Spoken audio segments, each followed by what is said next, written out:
खबरों की ओर।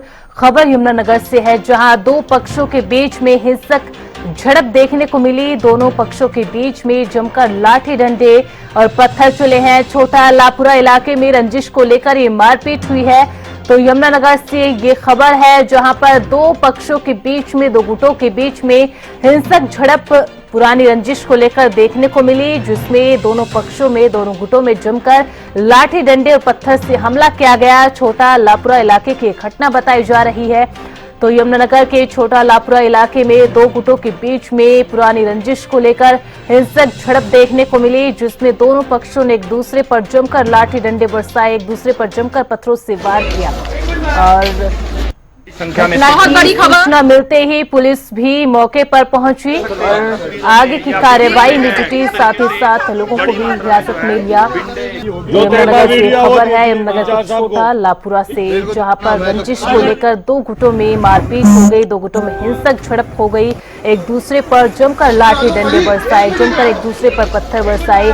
जैसे ही पुलिस को सूचना मिली तो घटनास्थल पर पुलिस पहुंची और इस पूरे झगड़े को, इस हिंसक झगड़े को शांत करवाया। साथ ही साथ कुछ लोगों को भी हिरासत में लेते हुए यहाँ पर नजर आ रहे हैं। तो दो पक्षों के बीच में हिंसक झड़प यमुनानगर की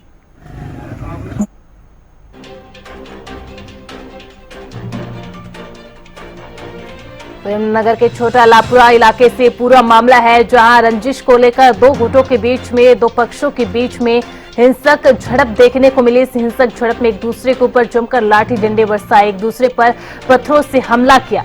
घटनास्थल पर तुरंत पुलिस पहुंचती है। सूचना मिलते ही पूरे मामले को, इस हिंसक झड़प को शांत करवाने की कोशिश की जाती है। दोनों गुटों के लोगों को पुलिस के द्वारा समझाया जाता है। तो यमुनानगर के छोटा लापुरा की ये पूरी घटना है और जैसे पुलिस वहां पर पहुंचती है, तस्वीरें भी देख सकते हैं किस तरीके से पुलिस इस पूरे मामले को शांत करवाती हुई, इस पूरे मामले में समझाइश करवाती हुई नजर आ रही है। और ज्यादा जानकारी के साथ हमारे संवाददाता हरीश कोहली भी जुड़ चुके हैं। हरीश, ये छोटा लापुरा में जो एक घटना हुई है, किस बात को लेकर ये हिंसक झड़प देखने को मिली और फिलहाल पुलिस की तरफ से क्या कुछ कार्रवाई इस मामले में की जा रही है? जी, देखिए, देर रात लापुरा में आखिरी रंजिश दो ग्रुपों के बीच में जो है खूबी संघर्ष का रूप ले लिया। आमने सामने आ गए और जमकर लाठी डंडे और पत्थर वगैरह बाजी हुई। लेकिन देखने वाली बात यह है कि जैसे ही पुलिस को सूचना मिली तो पुलिस वहां पर मौके पर पहुंच गई।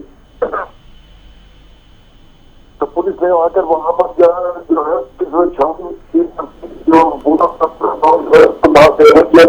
पुलिस पूरे छावनी में तब्दील कर दी गया। फिर मुझे रंजिश स्कूल का जो मामला शुरुआत हुई थी, क्योंकि जो पक्ष को मालूम हुआ कि उनके लड़के को फिलहाल दूसरे पक्ष के द्वारा किडनैप कर लिया गया है। जब दूसरा पक्ष वहाँ पर तो उनके साथ वहाँ पर बहस होगी और बहस से देखते जो यह मामला इतना बढ़ गया कि इसने खुली संघर्ष का रूप ले लिया। लेकिन देखने वाली बात यह है कि पुलिस के मौके पर पहुंचकर जो है इसको जो है खुले संघर्ष को रोक लिया और जो है पूरा मामला पूरा गांव जो है पुलिस थाने जेल हो गया। लेकिन इसके पश्चात पुलिस जो है पूरे रात तक वहीं पे सड़ी रही और वहां पर जो है लोगों के घर तलाशी इसके जो है सीसी फुटेज को भी खंगाला जा रहा है। जी, बहुत बहुत शुक्रिया हरीश इस जानकारी के लिए। तो यमुनानगर से खबर थी और जैसा कि हमारे संवाददाता ने जानकारी दी कि पुलिस की तरफ से आगामी कार्रवाई की जा रही है। इस पूरे मामले में तफ्तीश पुलिस की ओर से की जा रही है। दोनों गुटों से पूछताछ भी लगातार पुलिस की ओर से की जा रही है और घटना स्थल पर भारी संख्या में पुलिस बल को तैनात किया है ताकि स्थिति को कंट्रोल किया जाए।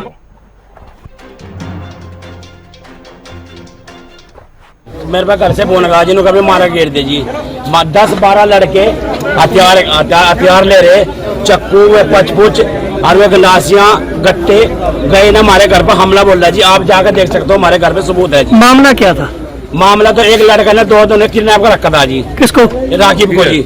राकिब ने किडनैप कर रखा था जी। पिच पाच का मैटर था जी कोई। उन्होंने कहा मैं घर बताऊंगा, जो उस तक आकर तेने घर बताया हम तेरा गोली मारेंगे जी। चलो कहने लगे भाई उन एकदम हमला कर दे जी, बोलते जी बिल्कुल। हाँ, गांव के आपस में दो गुटों के, दोनों मुस्लिम समुदाय के लोग हैं, ठीक है। इनका आपस में झगड़ा है और ये आपस में इस प्रकार की इनकी चलती रहती है पहले से।